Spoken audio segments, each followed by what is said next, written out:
જય શ્રી રામ મિત્રો, ઘણા ખરા ખેડૂત એમ કહેતા હોય કે અમારે માંડવી તણાઈ ગઈ, કપા પલળી ગયો, ઓયલું થઈ ગયું, લૂકણું થઈ ગયું, પૂંછડું થઈ ગયું. તો આ મજૂરના ઝૂંપડા જોવો તમે.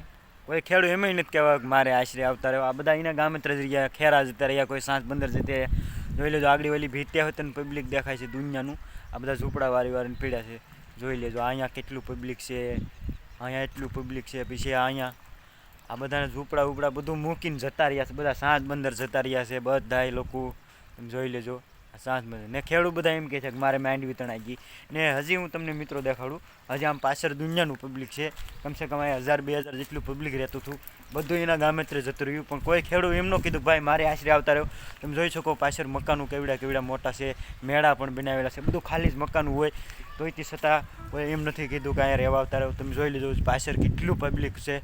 હજી તો આમ બહુ આગળ પણ રહે છે. જો દેખાય ઝાખું બધું એ આ પણ જોઈ લેજો. આમાં ઘણા ખરા પબ્લિક તો એમનો સામાન પણ લીધા ગીને ગયા છે બધાને. કોઈનું હું તણાઈ ગયું હોય તો રામને ખબર.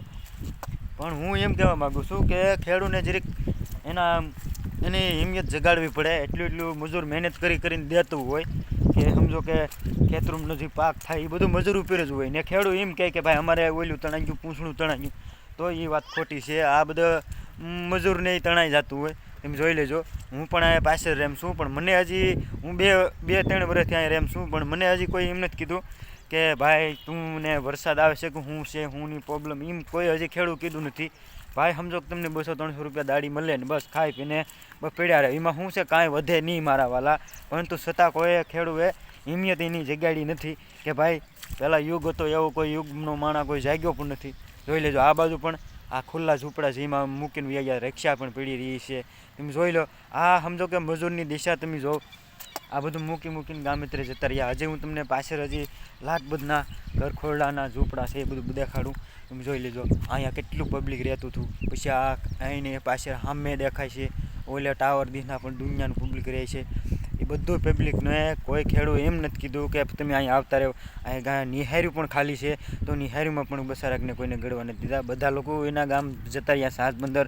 તો સમજો પટવાની નદી છે ના, પણ જે લોકો કહે છે કે અહીંયા ભરાઈ જાય છે એ બધું હું તમને એક વિગતવાર હજી જણાવીશ. હજી પાછળ મારે ના વિડીયો બનાવવા જવાની બાકી છે, પરંતુ એ બેદરકારી છે એટલે ના પુલ ભરાઈ જાય છે. નકર કાંઈ એવું કાંઈ છે નહીં. છતાં હું તમને ના જાસ્ત તીવ્ર વિડીયો બતાવીશ. ને જે આપણે વિક્ટર બંદરમાં જે પુલની વાત કરે છે, પુલ કરતે ચેકડેમ જો બનાવવામાં આવે તો સાંસના મજૂર છે એ 12 ગામ વગડામાં ઝૂંપડા બનાવીને રહેવા ન જવું પડે. એ હાટું મારા તમામ મિત્રોને એવી જાણ કરવી છે કે સમજો કે મારો વિડીયો એટલો શેર કરો કે મોદી પાસે પૂગે. અને હજી એક હું વિડીયો બનાવીશ જ્યાં આપણે પટવાની નદી છે ના, આપણે સમજો કે વાહન આવરું જાવરો નથી થતો સાંજ બંદરનો. એ વિડીયોનો હું ખાસ તમને એક વિડીયો એવો બતાવીશ કે એ વિડીયોમાં તમને એમ થાય કે આ જે છે એ સરપસુ જે છે એની બધાની બેદરકારી છે. ને જે નિમકના આગરું બનાવ્યા છે એ પણ બધી બેદરકારી છે. એ બધાય તમને હું ટોટલી વિડીયો હું તમને હજી બતાવીશ મારા વાલા. પણ હું તમને એટલું કહું છું કે આ 2 ઘર છે. ઘણા ખરા એમ કહેતા કે બીપીએલના મકાન આવે પૂંછડું આવે, કાંઈ નથી આવતું, બાપનો ડોફોય નથી આવતો. ને હજી હું એમ કહેવા માગું છું કે મજૂરને સાહત મળે એવું મોદી તક આ વિડીયો પુગાડ્યો.